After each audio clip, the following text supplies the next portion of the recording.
the process. Somebody has this wonderful idea. This is going to solve all the problems.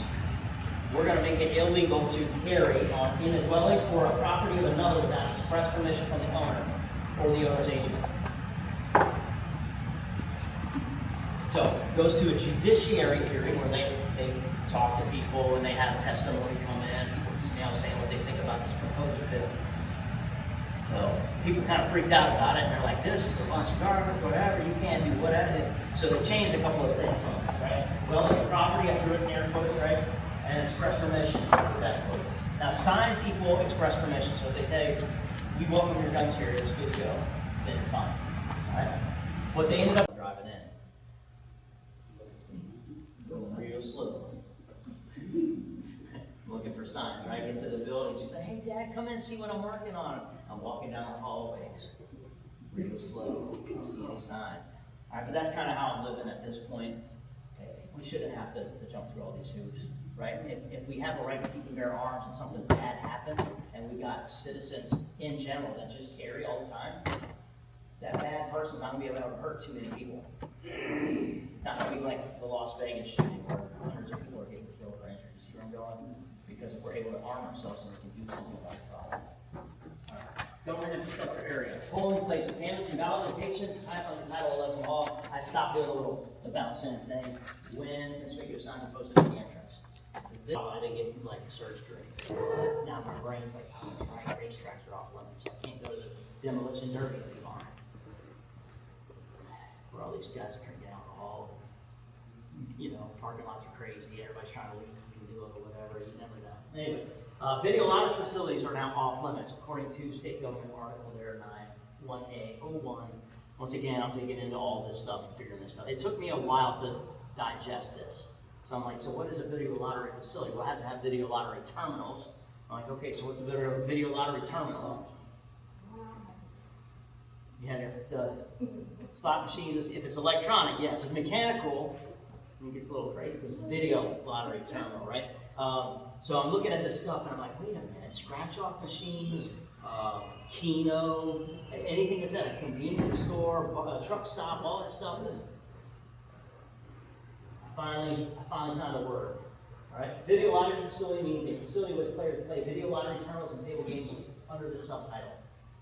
Casinos are going to be off limits, right? And then I finally keyed in on a word. My brain was like, oh, there it is. And table games.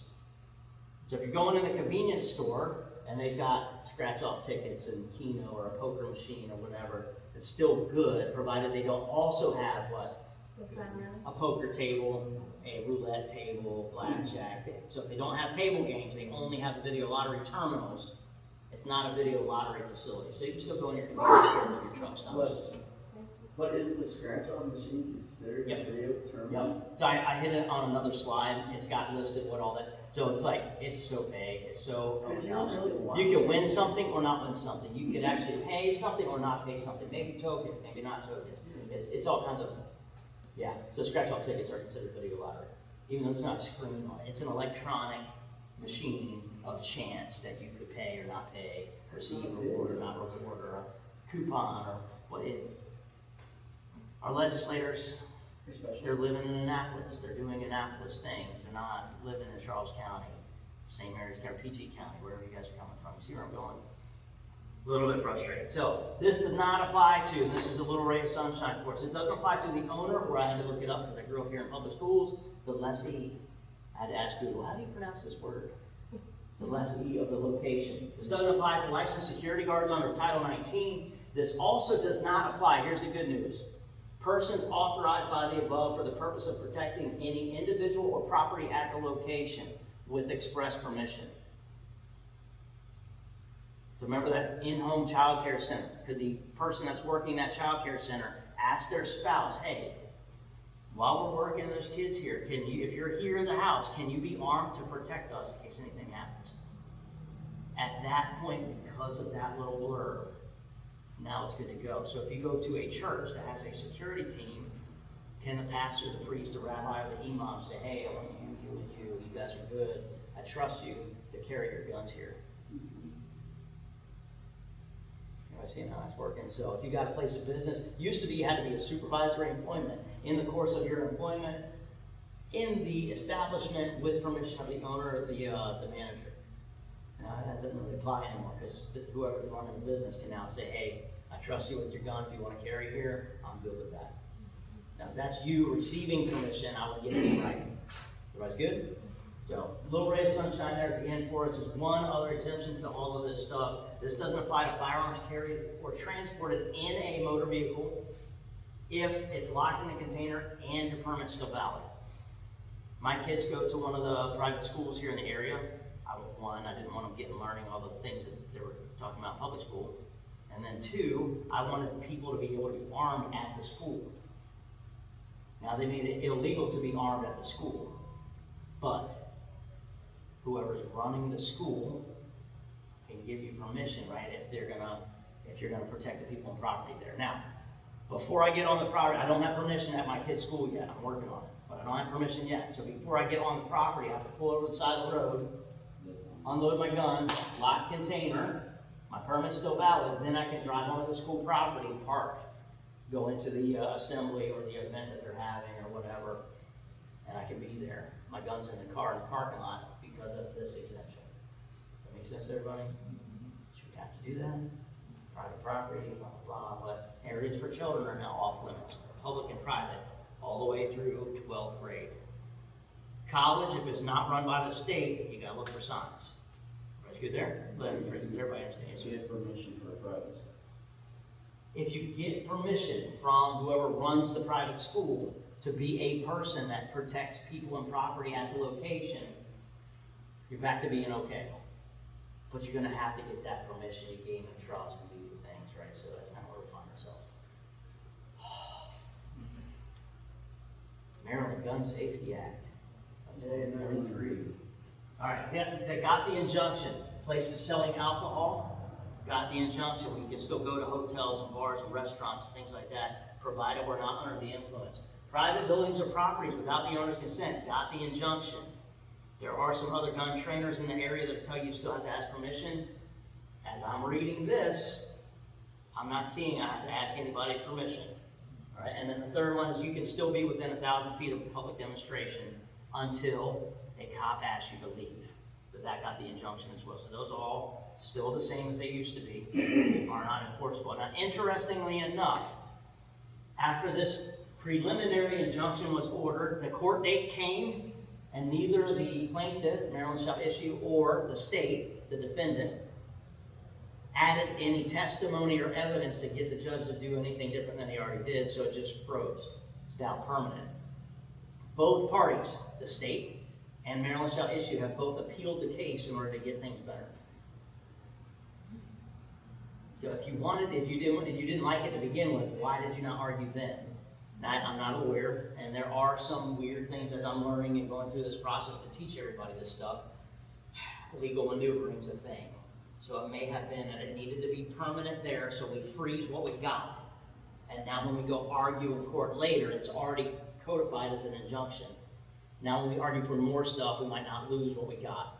So I got a feeling that's what Maryland shall issue is doing, but that's where we find ourselves. Everybody's following so far? All right, good deal. Let's take a break. You guys ready for one? That was a lot of law. You guys want to keep pushing? I'll keep pushing.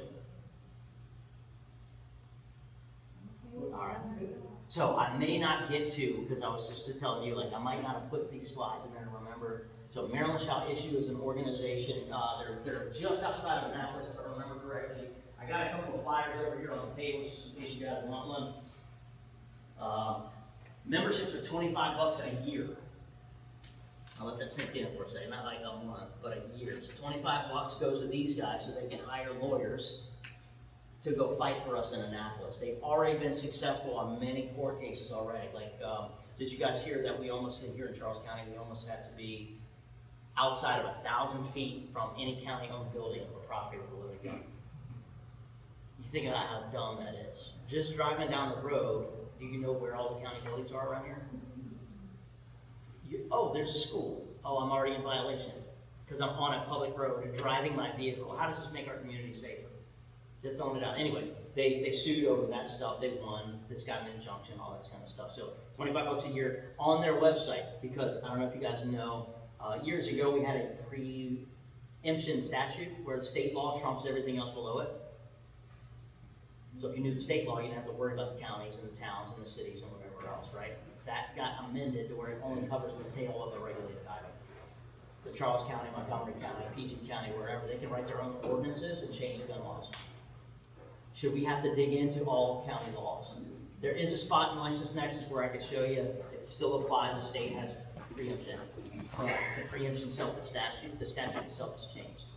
On their website, they've listed all of that stuff, so you can search it by county or town or whatever, and it'll pop up. You can read what PG County says about loaded guns and fabricated whatever.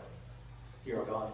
We should not have to do that. It's an undue burden. All right, there is statute in the state law that says it preempts anybody else for possession and transportation. It should be good. However, if you get hemmed up, there's a way to fight that. Does that make sense? But you can check that stuff here. On the landing page of this website, when our representatives in Annapolis write something dumb and they write gun bills, they have a gun bill tracker, so you just click on it and read what the proposals are. And they also tell you how to testify via email. So you don't even have to go to Annapolis and testify in person. You can write an email. They give you kind of an idea of how to word things, so it's not you shaking their fist at them and saying, oh, you're going to hurt me. They don't care about that, obviously, right? So let's word it in a way that they're going to take on board, at least consider what we have to say. I've got a story for you offline. You're interested? What's that?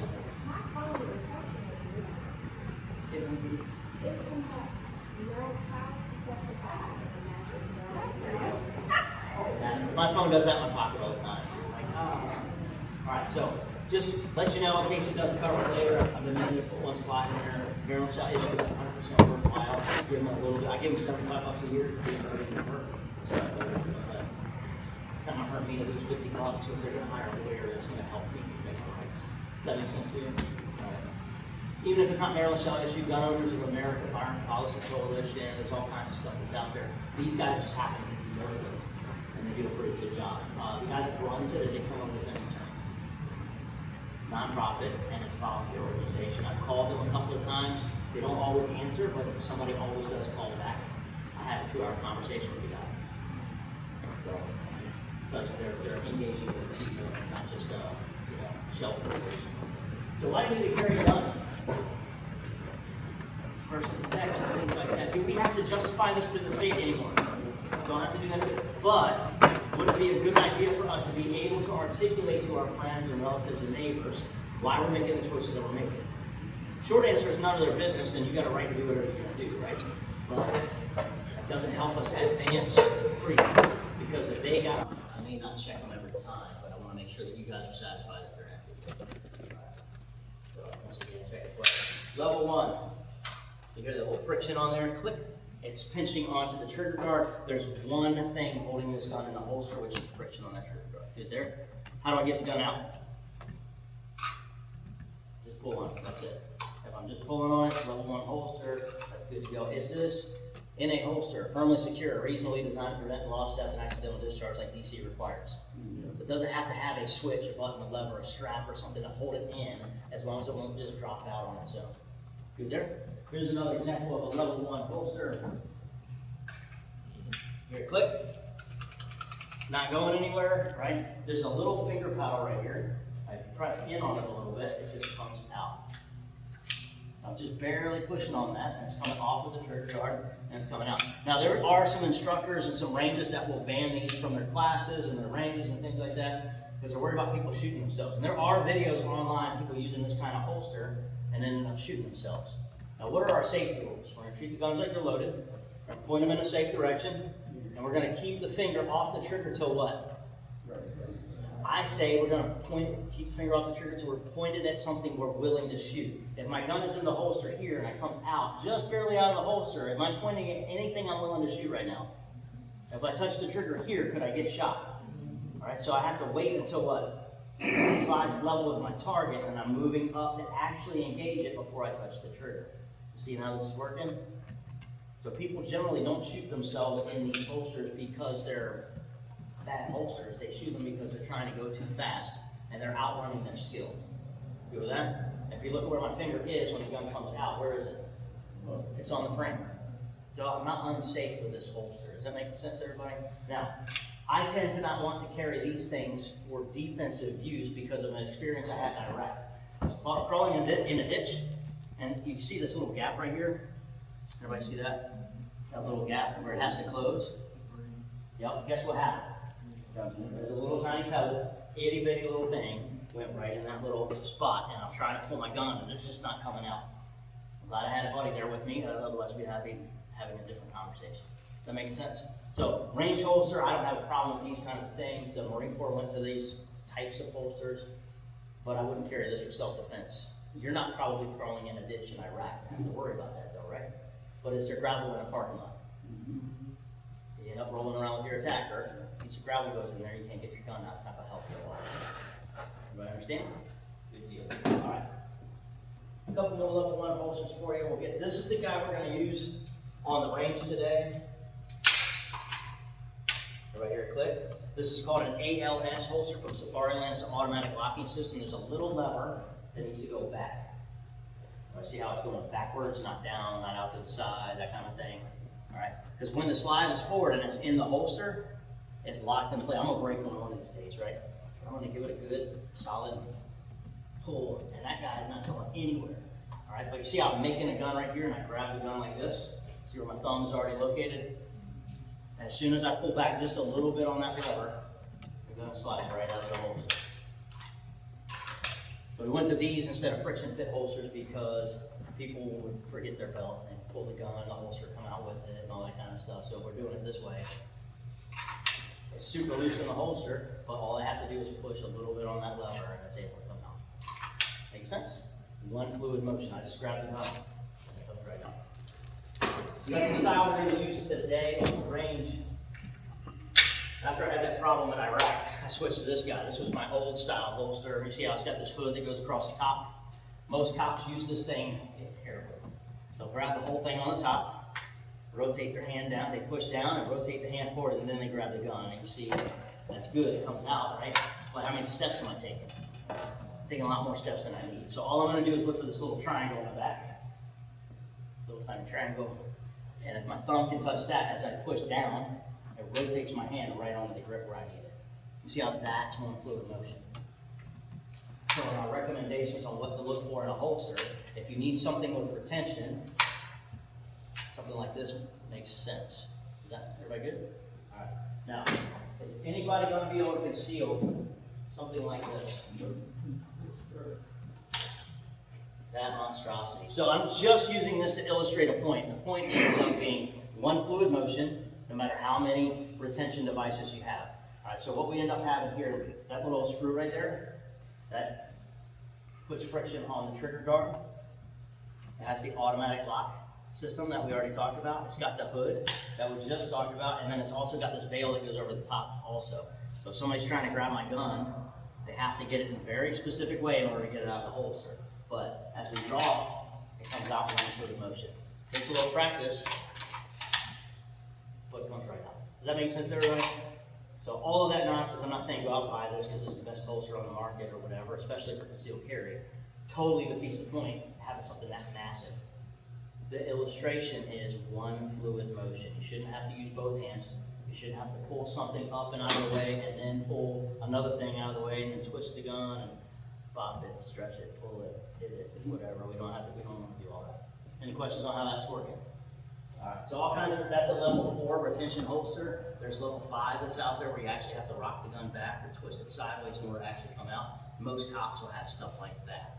Because if they get in a wrestling match with a bad gun on the street, they want to. Any questions so far? All right. Wardrobe and printing is kind of an interesting thing to talk about. Should you how much should you change your wardrobe in order to carry a gun? If you generally wear a certain type of clothing and all of a sudden you're like, today he's wearing, like, you go on the range, what are you doing? You're wearing something completely different than you normally wear. Like, oh, today he's got a gun.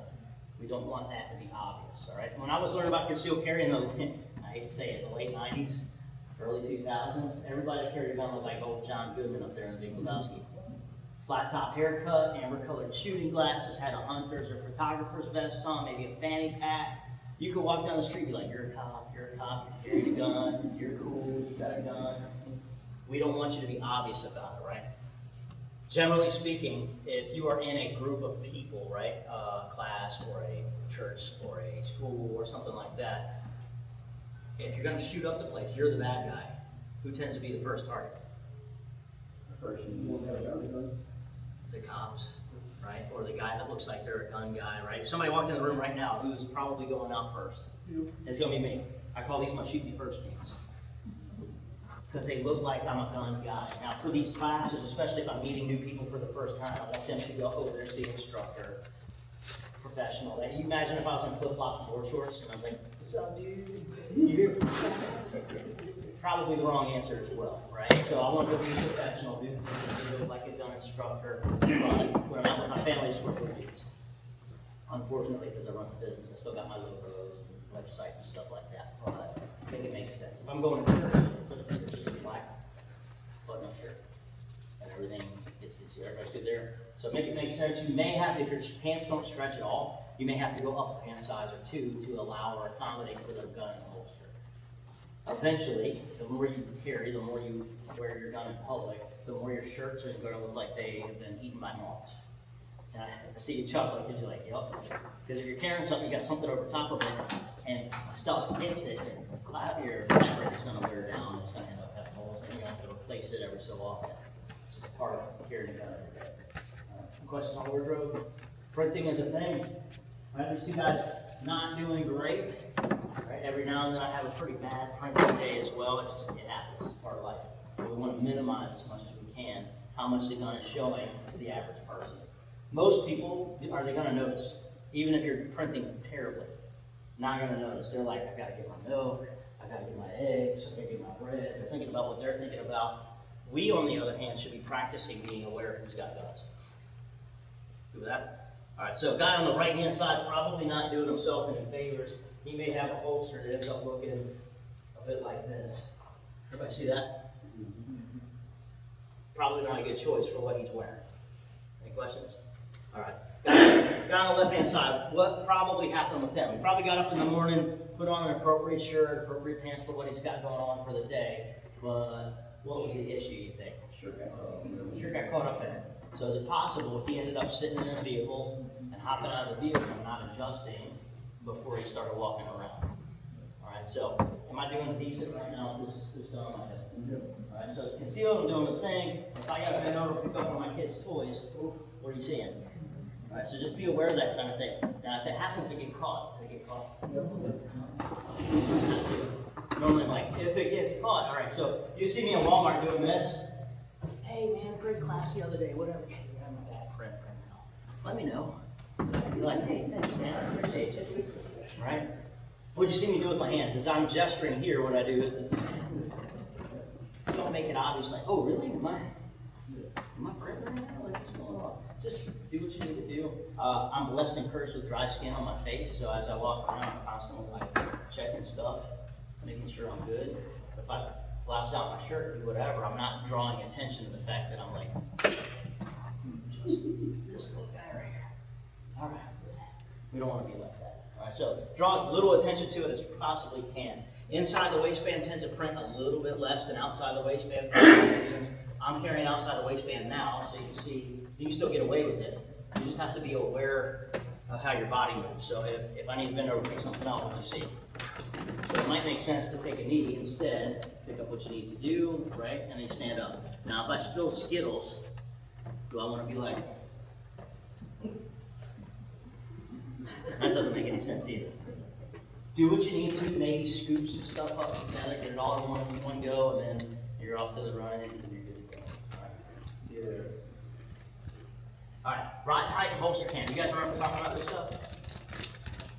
A lot of instructors don't even cover it. I'm super surprised. So the one that's moving on the right-hand side, that's a holster cant.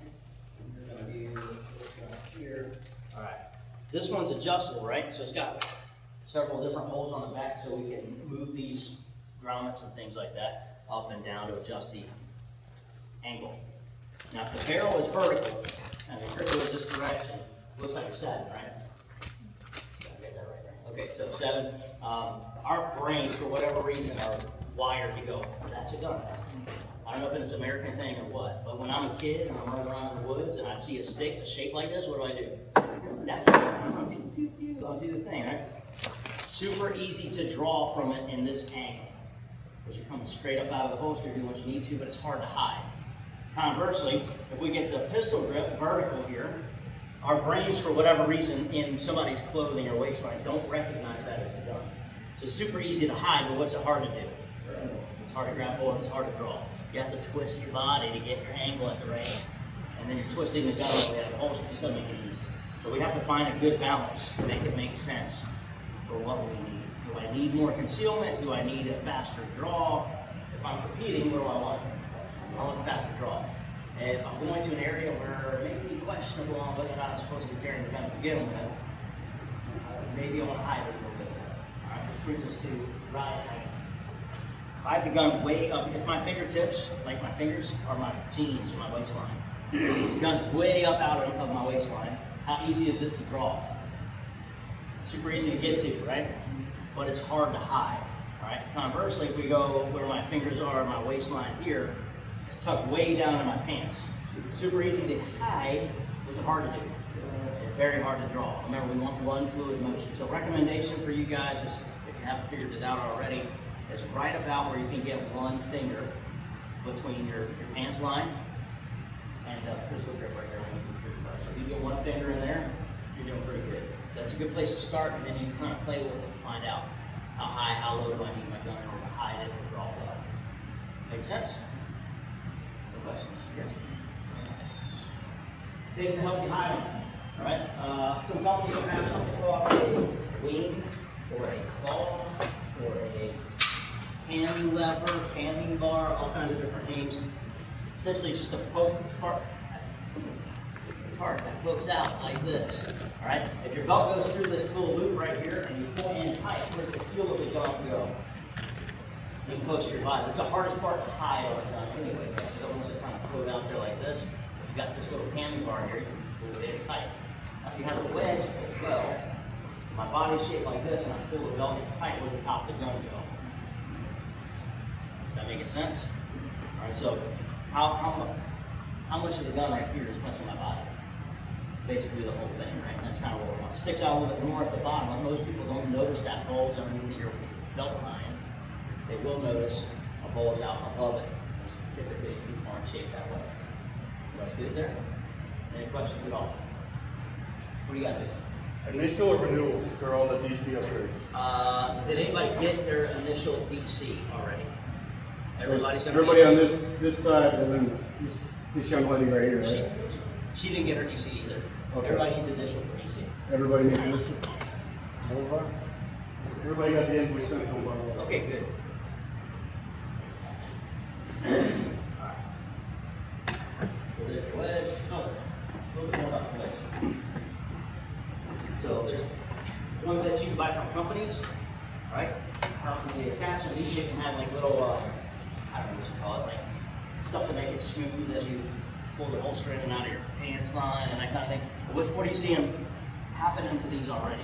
Starting to get wrinkled up, starting to squish. If it's foam, eventually that foam's going to break down and you're going to start printing again. I'm so busy and always wearing it, so this foam will heat up from my body heat out weather and all the ranges and whatever, and it would end up compressing. And then before I know it, I'm printing again, and then I forget to make new ones. So I ended up, instead of buying a bunch of these guys, I started making my own. All the foam from these cases I kept. I made like little triangle dots. Went to Walmart, got some Velcro, so I can adjust the height, angle, make it make sense for what I got going on, and that's pretty good. But I still have to make them. I still have to remember to switch over things along those lines. We're following that. That's a very, very good option. All right. One other option for you, and I keep forgetting to bring this holster back in, is this company makes one that's got a permanent lock. It's already there. Notice how bulbous and rounded, and it doesn't look like it's going to pinch you. It sits in the crook of your leg, and then you got your gun with the wedge already. Plastic?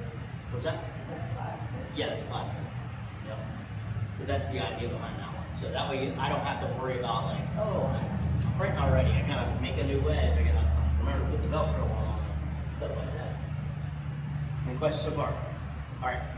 Clips, if you tuck your shirt in for whatever reason, you're going to an event, a wedding, you're going to church, something along those lines, you could end up having to tuck your shirt in, and there are tuckable holsters. Essentially, the bottom of this whole holster is covered by your pants. There, these clips go over top of your belt, right? The shirt ends up getting tucked in between the clip and the rest of your holster. Like on is another example. The downside of that is what's still exposed. The clips are still exposed. So if somebody passing an offering plate at church, and you see a clip here and a clip here, what's probably going on? They're probably carrying it, right? So you're like, you got it going on, you got it going on, right?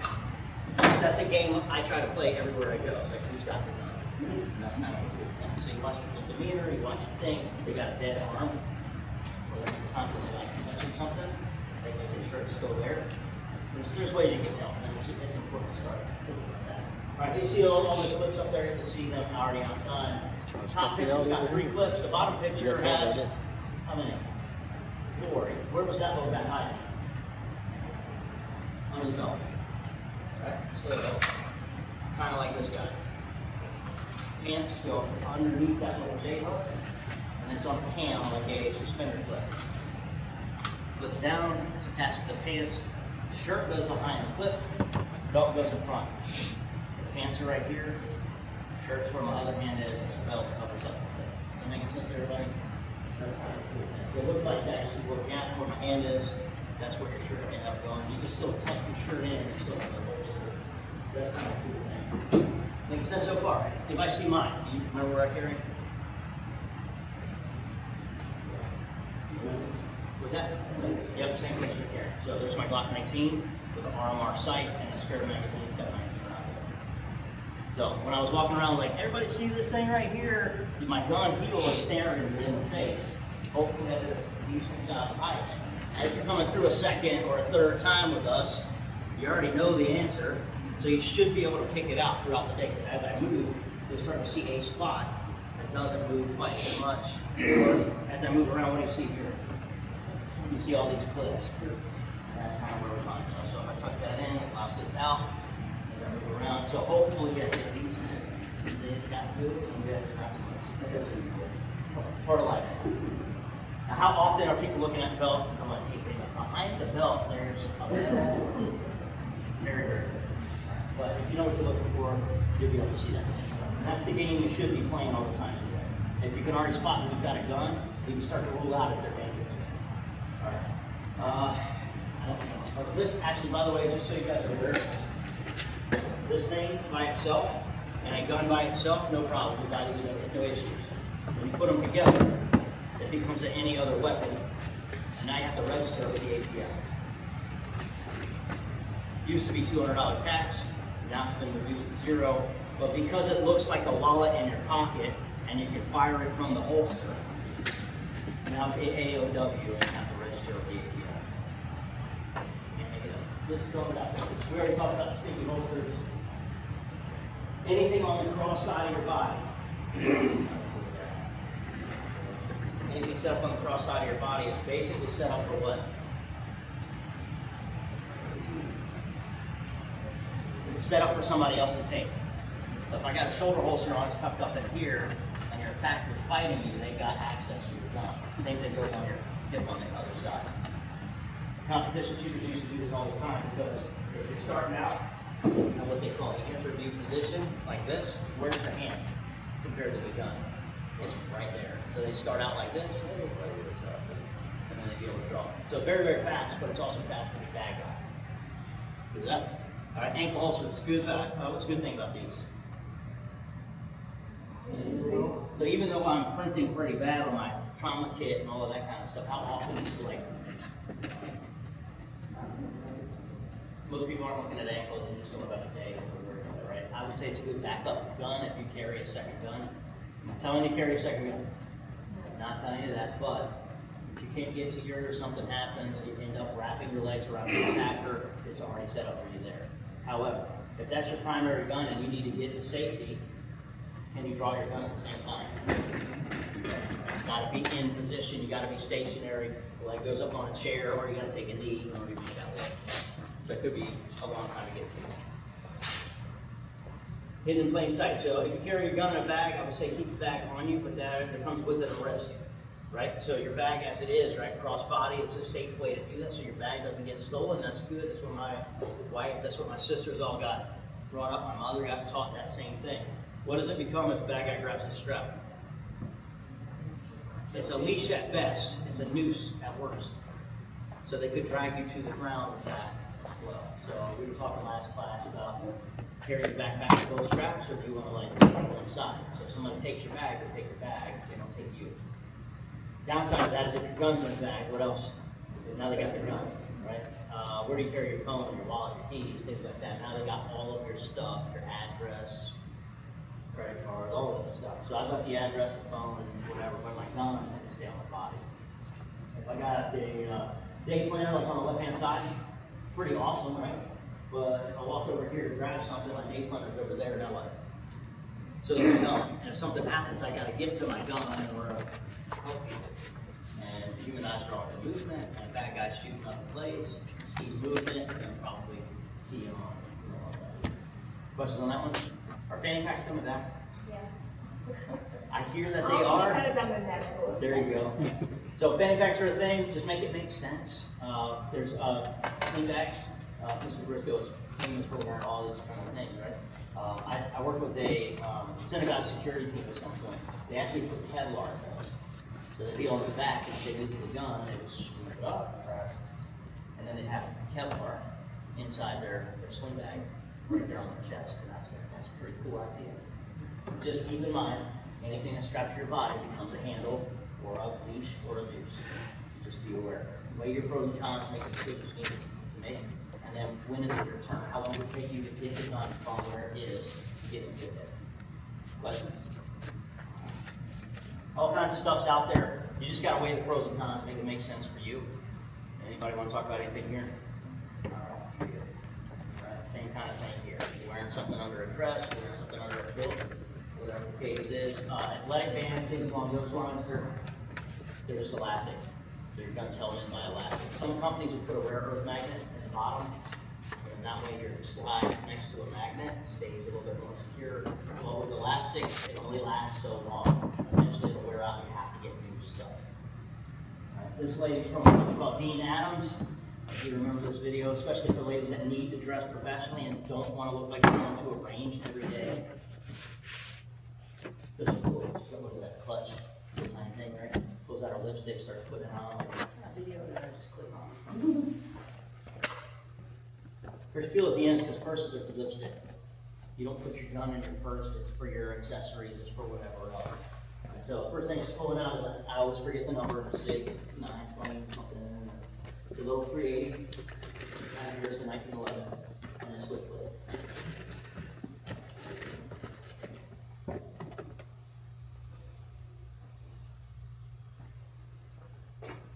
That one is a SIG P320, just a little bit shorter than this one, about that size, and a spare magazine.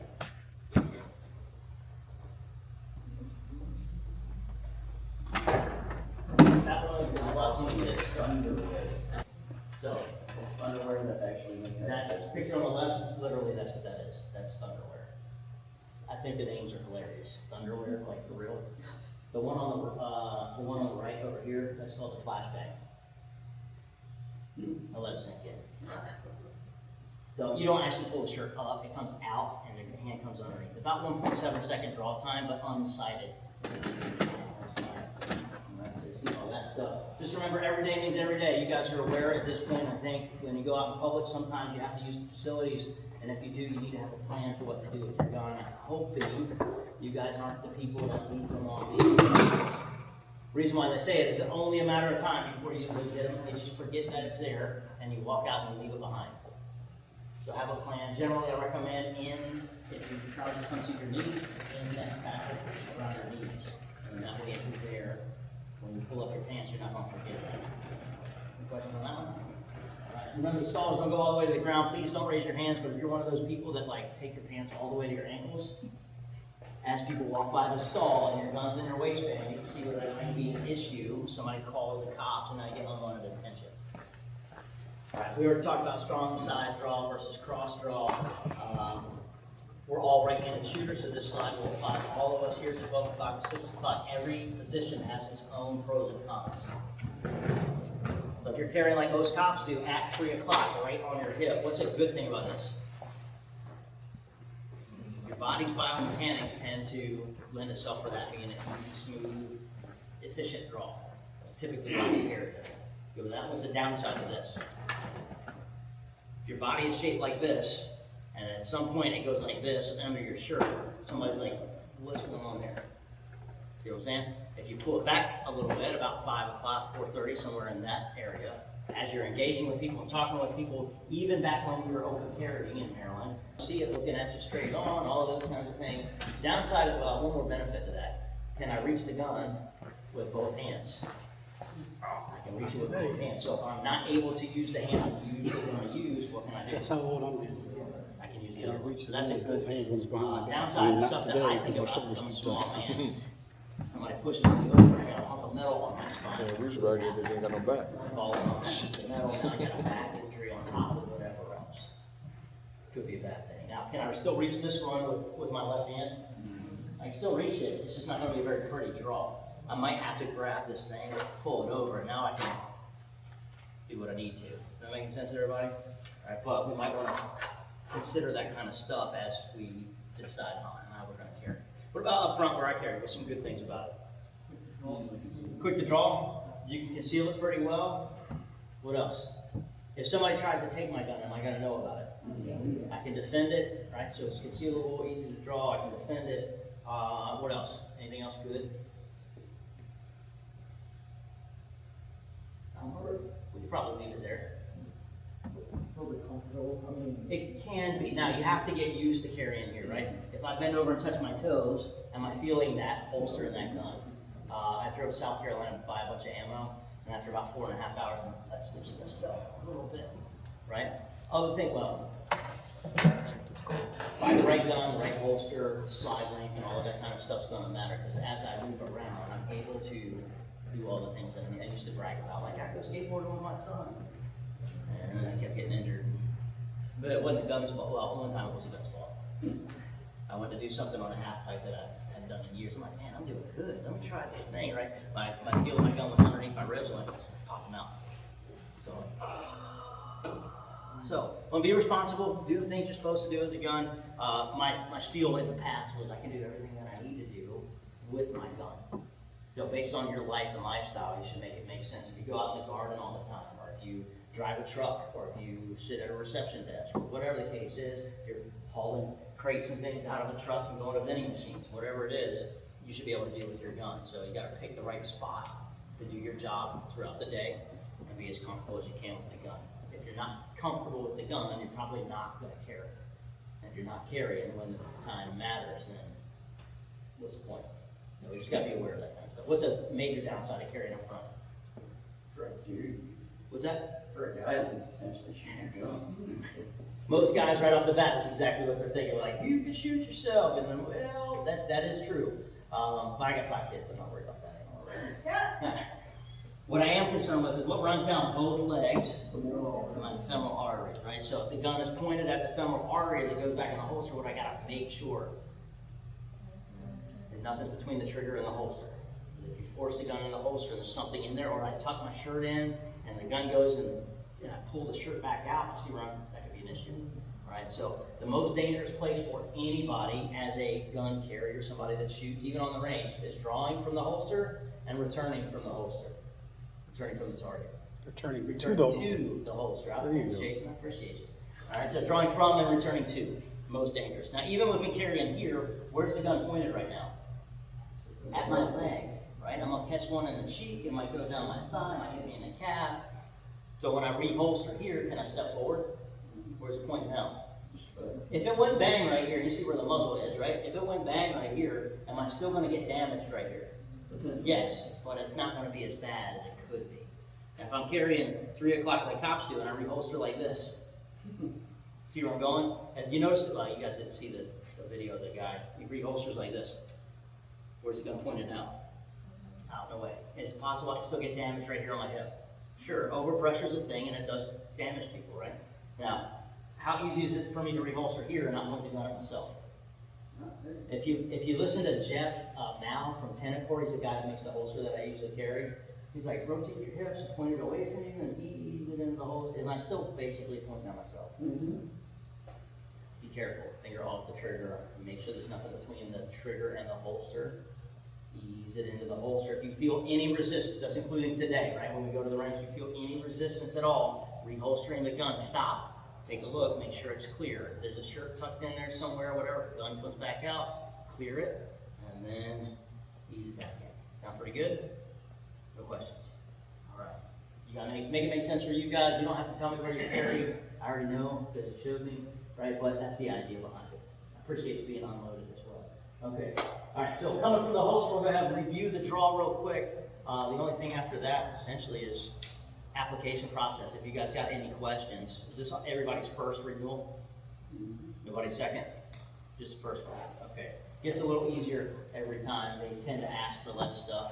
We'll talk about it in a second. All right. So I use word pictures. This is a lot of words.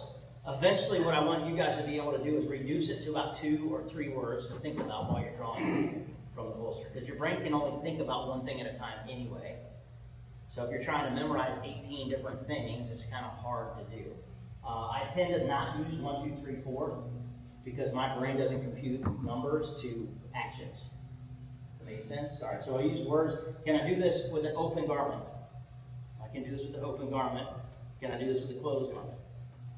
So in this instance, the answer is yes, because this shirt's a little bit flexible. If you don't have the ability to have your shirt flex, then you might have to use a different technique. But for our basic classes, this is typically what we'll teach people because it allows for the most amount of options.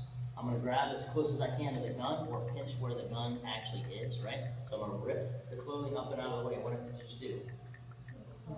It cleared the whole gun, right? So as I rip the clothing out of the way, what am I doing at the same time?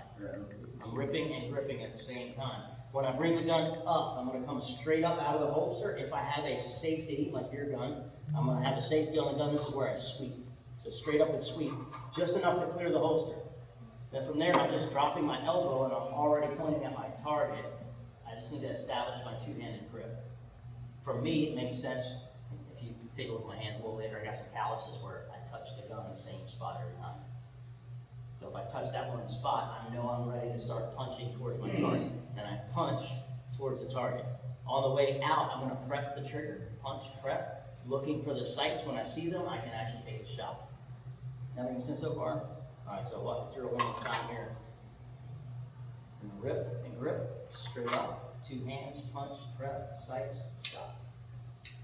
Finger off the trigger when I'm done shooting. I'm going to bring the gun down a little bit, look around the room or the area like, anybody else need any help? If they don't need any help, I'm going to return to the holster much the same way as what you just saw. Clear that garment up and out of the way so I'm not actually touching the trigger on the way in. Sound pretty good? All right, one more time, just a little bit more smooth, sweet. Did that look rushed? Fairly efficient, and that's the goal, is to not rush, not try to go fast, but be efficient. Get the shot to break as soon as it's ready. Any questions? So, tends to be, as you get used to this stuff, your brain goes from all of those words to grip, slack, sight. Or slack, sight, smooth. Longer shots I tend to do smooth at the end because I want to smooth trigger press and not mess with the gun. Sound pretty good? How many shots are we taking in real life? Till the threat stopped. There's no way to know how many it's going to take to do the job. So shoot until the threat is stopped, and then you want to break your tunnel vision by moving the gun out of your eye line, whether that's coming straight down or coming back into your body. Look around, make sure everybody is safe and everything's good, and then return to the holster. Like I said, you could go slow back to the holster, careful, methodical, make sure everything's good, there's no other bad guys, or if you're worried about somebody being I'm going to be the hero, I want to shoot the bad guy with the gun, you might want to get back in that holster a little bit quick. If you have to hold somebody at gunpoint, it makes sense to, instead of pointing a gun at them like this, to maybe bring it back underneath your arm and just say, hey buddy, you just stay right where you are. Cops will be here soon. Do the thing. Everybody following on that one? Make it make sense for what you got going on. So That's it on that guy. All right, two things we don't want to see, especially today, because I'm responsible for you. Don't go fishing, don't go bowling. You're like, what are you talking about, right? If I have my gun, I'm not going to do it with the gun in my hand, because I want you to see me do this bad thing, right? If you start out like this and you go, "Zzz," does that look like a fishing cast, right? Now, if the gun goes up, where is it coming towards? We don't want that stuff, right? So what we'll ask for you today is to leave the slide level with the target, pointed at the paper, not at people or at P's, right? Elbows against your rib cage. We're just going to start here, and that's how we present. Good? If you're coming out of the holster and you go bowling, what does it look like?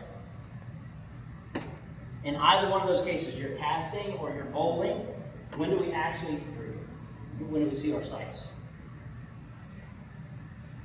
Not until the very end.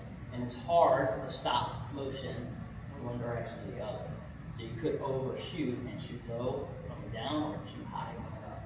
But if you draw the gun, level the slide, right? And we're going to punch forward, punch right the sight. Question on how that works? Level the slide, straight to the target, and sight show up a line. Good there? You guys want some dry fire training? We can help you up with that. So you can get good reps at home and come back for a clinic, you're all set. Any questions at all? Any questions on the application process? You guys don't need fingerprints again, you will need to upload the certificate. And if you didn't need the QHIC code last time, it is on the bottom of your certificates. You'll need to enter that in this time around. Jason, anything specific on application instructions you want to share with them? Not that I can think of. Just click through go to your licensing portal, click on HDP, answer the question. You guys already did it once. If they ask for it, give it to them. If they don't ask for it, typically they don't care. So I called them like last time because it was like the day I was supposed to submit it. I'm like, hey, I didn't see anything for references. I didn't see anything for this or that. They're like, yeah, if we need something, we'll email you with something called shortages. We want this document, we want whatever, and then you just email them back with the appropriate stuff. It's a little less stress for you guys this time around, not as difficult. They did bump up the prices. Maryland Gun Safety Act of 2023, right? So they increased it by 50%. So instead of $50, it's going to be $75. Initial applications are now $125. So that's what we're finding. So DC hasn't changed any of their prices. Your initial application will be $75. And yours is going to be $50. Any questions at all? Let me click through this application stuff real quick so you can get to the address and we'll set a time to meet there. So if you want to pull out your phones for GPS, if you need it.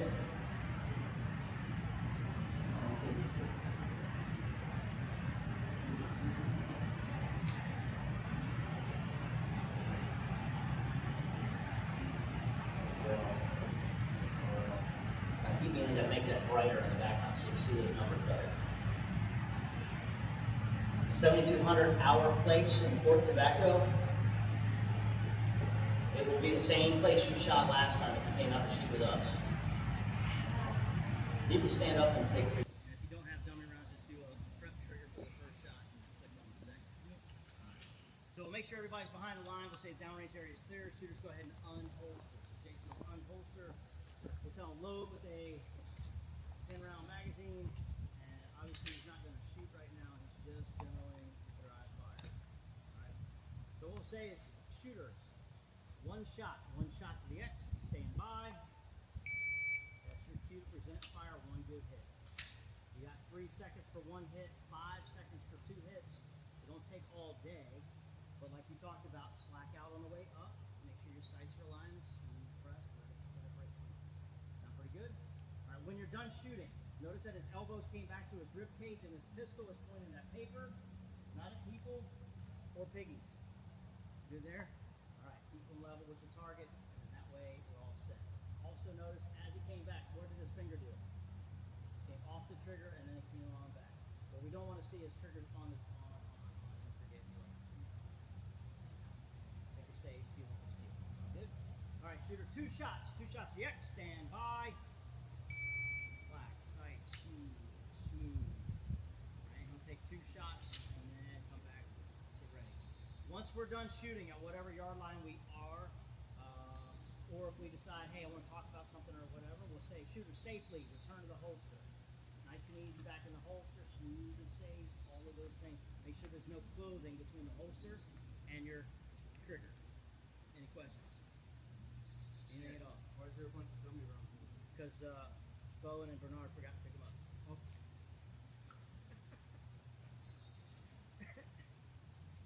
Ladies and gentlemen, you can go ahead and put your toes all the way up here by this cone. We're going to start off at the 3-yard line. Make sure I got my eye protection in place. Jason, are you good? Yep. All right. Make sure you got ear protection and eye protection in place. Everybody looks good.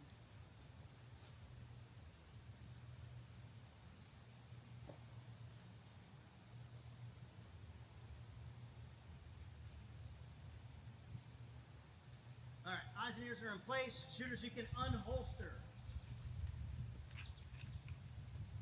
Load with a 10-round magazine. Keep them pointed at paper, not at people.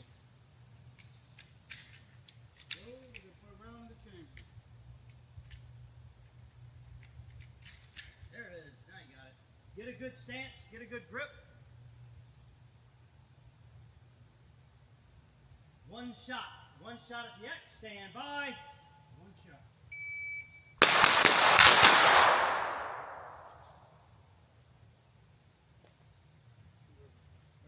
So you see him up out of the head?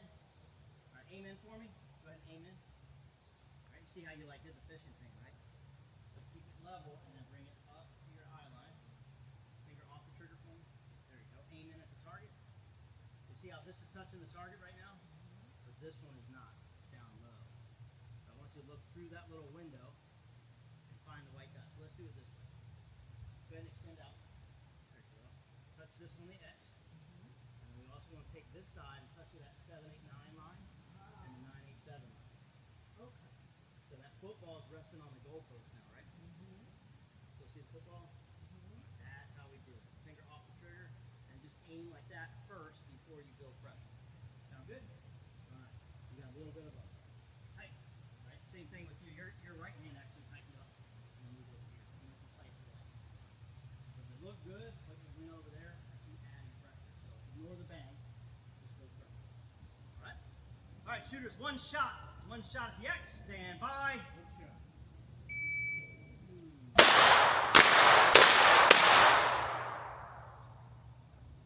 Fingers off the trigger. Keep it pointed at paper, not at people. All right, see just below the X at 6 o'clock, right on the line.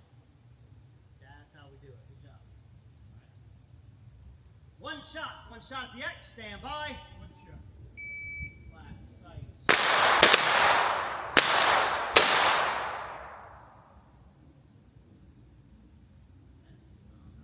Go ahead and aim in for me one more time. You've always got to touch this white football onto that white horizontal bar. That'll keep it at the target. That looked like it was might have looked out a little loud. Like when you're touching the white football to the target, you didn't have the goalpost on it. Football and goalpost line up. Right. One shot in the X. Stand by. Flat. Finger off the trigger. One more shot. One shot at the X. Stand by. Flat. Sight. Fingers off the trigger. Safely in the holster. Safely hold. Go ahead and return to the holster.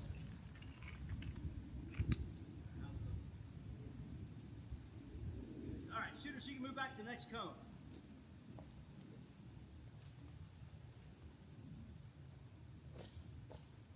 All right, downrange area is clear. You can go ahead and unholster.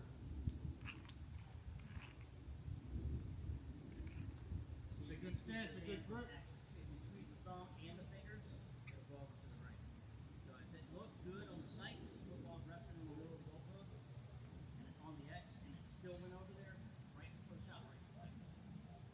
So remember, tightening the fingers is good. Aim in for me real quick. There we go. Feel that pinky pull in? Use just the wrist to push my hand down. Keep all that connected. There we go. Tighten the wrist. That's it right there. So keep that tight while you move the trigger. It'll stay. All right, shooters, one shot at the X. Stand by. Flat, tight, smooth. Get brass. Take a half step back. Okay, go ahead, fire one off.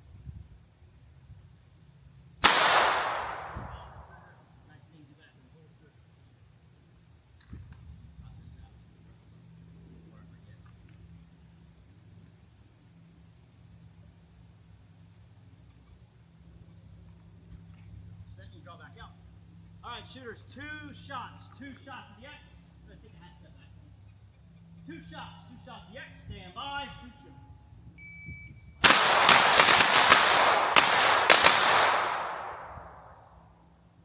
2 more shots, 2 shots at the X, stand by, 2 shots.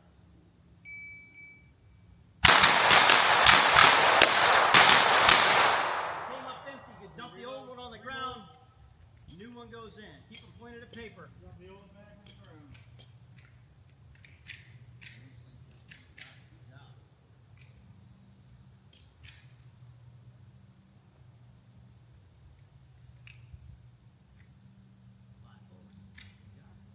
Everybody's ready.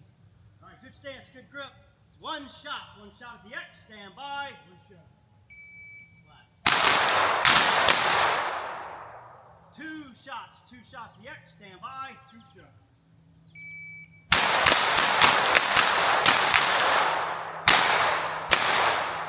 Remember, fingers off the trigger. Come back to your rib cage. That was just 1 set of 2. 1 set of 2. 2 shots at the X, stand by. 2 shots.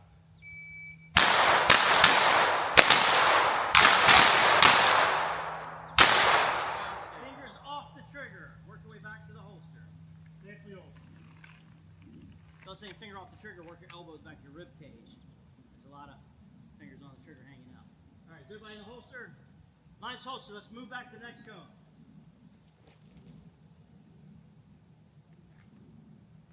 All right, downrange area is clear. You can go ahead and unholster. Safely unholster. Good stance, good grip. Down that little level. There you go. 1 shot at the X, stand by. 1 shot.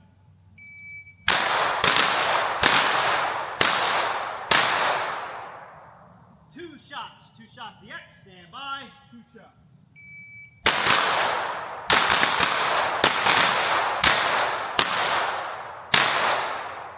2 shots at the X, stand by. 2 shots.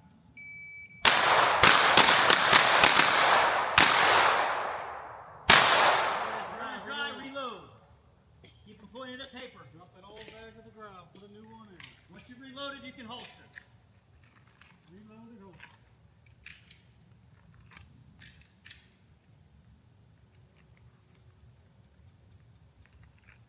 Is line holster. Line is. Let's move back to that last cone over there. You might want to turn around for this one. A little ways back. All right, everybody hear me okay? Once you get past about 10 yards, everybody kind of freaks out a little bit, especially the iron sights, because what do they look like back here? They look like this? You're like, holy cow, that sucker's moving.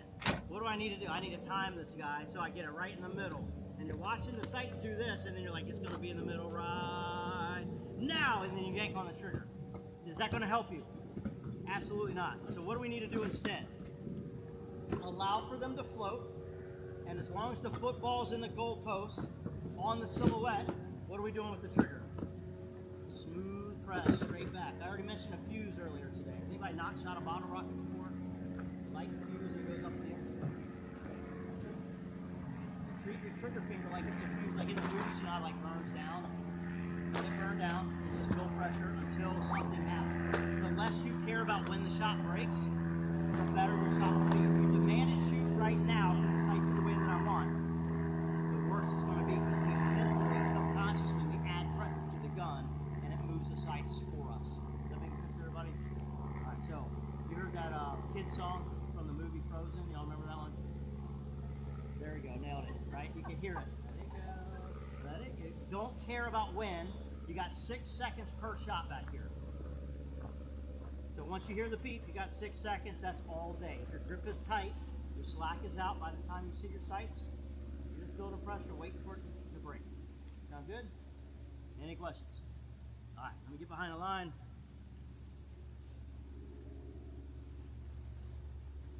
All right, downrange area is clear. Shooters, you can unholster. Safely unholstered. Good stance, good grip. Back on that little lever, there you go. Looks like everybody's ready. 1 shot at the X, stand by. 1 shot.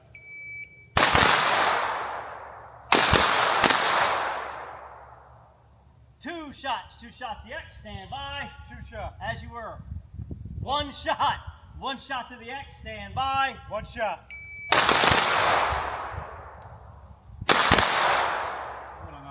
Yeah, autopilot, right?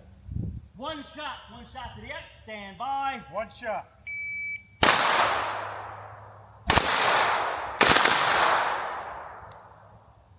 1 shot to the X, stand by. 1 shot.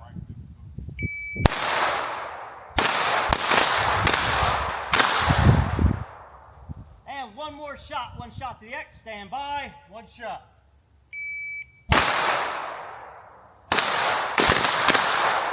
Fingers off the trigger, nice and easy, back in the holster. Line holstered. All right, everybody's in the holster, let's go grade them.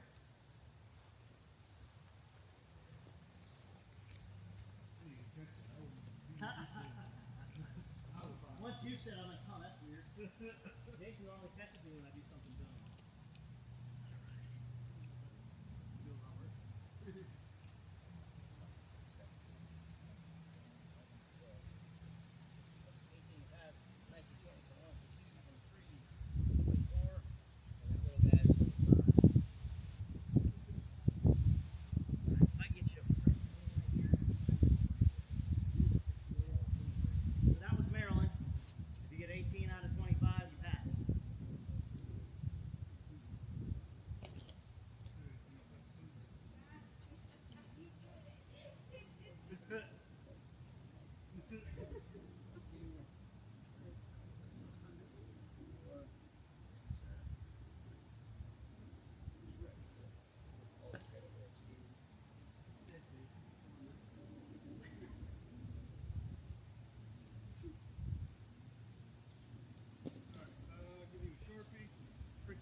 Right here, sign right here.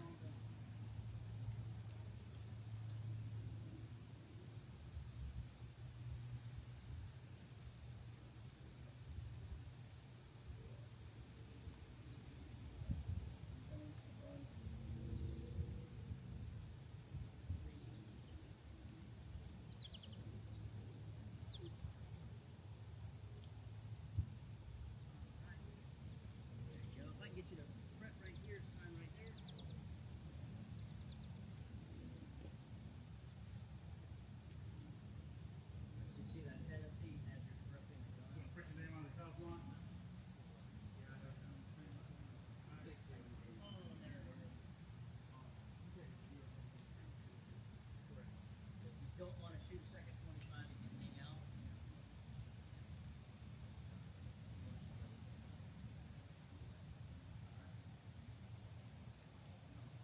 Yeah, yeah.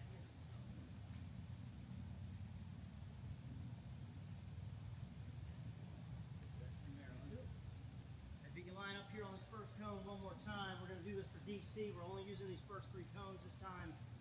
So once we get done with this first yard line, it'll be 2 shots every single time we shoot. We'll go ahead and shoot. Unless you don't want to shoot. I like this style. Alright. Everybody got eyes and ears in place? Alright. Take a half step back. There you go. Line up with the cone. Yeah, you're alright. Just a half step back. Alright. Alright, downrange area is clear. You can go ahead and draw out. Typically, draw like a pistol. Good stance, good grip. 1 shot to the X, stand by. 1 shot.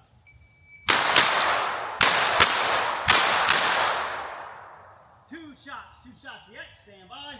2 shots.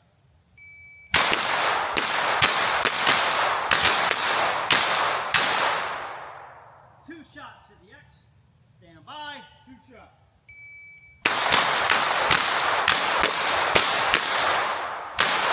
Come up empty, go ahead and reload and holster. You can put in a paper.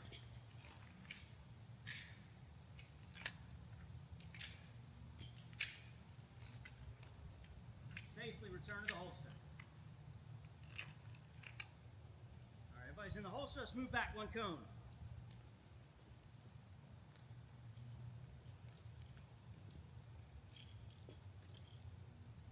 Alright, downrange is clear. You can go ahead and unholster. Typically, unholster. Good stance, good grip. Every time you hear the beep, it's going to be 2 shots. 2 shots, stand by. 2 shots.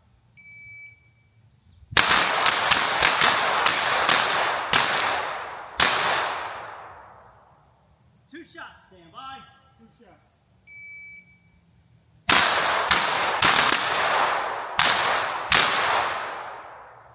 Two shots, stand by. 2 shots.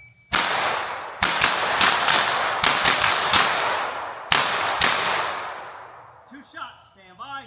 2 shots.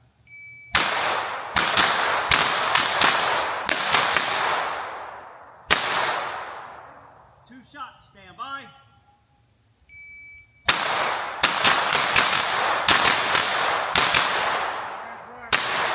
Reload and holster. Reload and hold. Keep pointing at paper while you're reloading.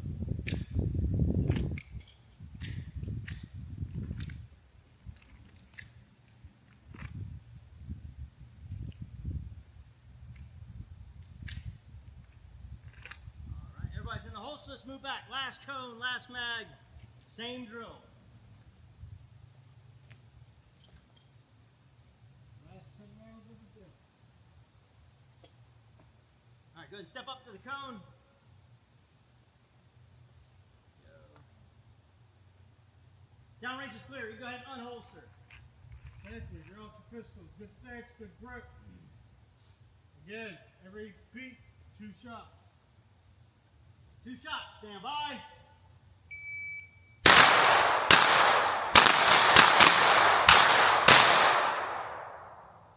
Two shots, stand by.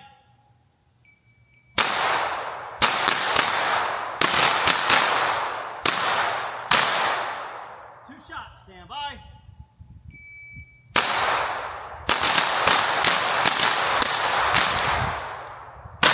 Two shots, stand by.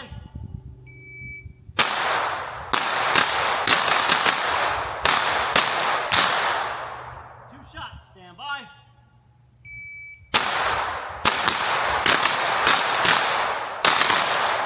Red line.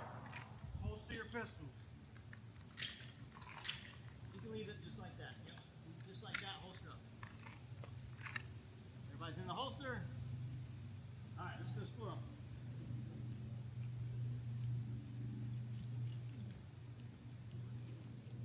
A little worse. No. There you go.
Take your breath, right? Sean, Did you say you didn't shoot as much as you like to? I want to read now. Okay. All 75 of them. You got what? 3 out of this? No.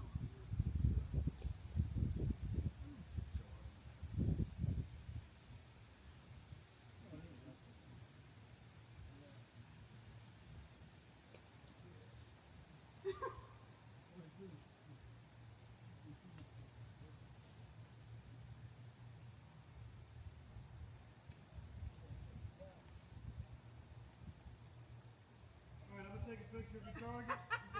Once I hand you your target, go ahead, meet Aaron at the top of the range and turn in all gear and equipment. On your way back, please pick up at least 5 magazines or have 5 magazines. 5 mags on, some of you Oh, still yeah, got them in go the to the pistol. table. Once he hands you your target.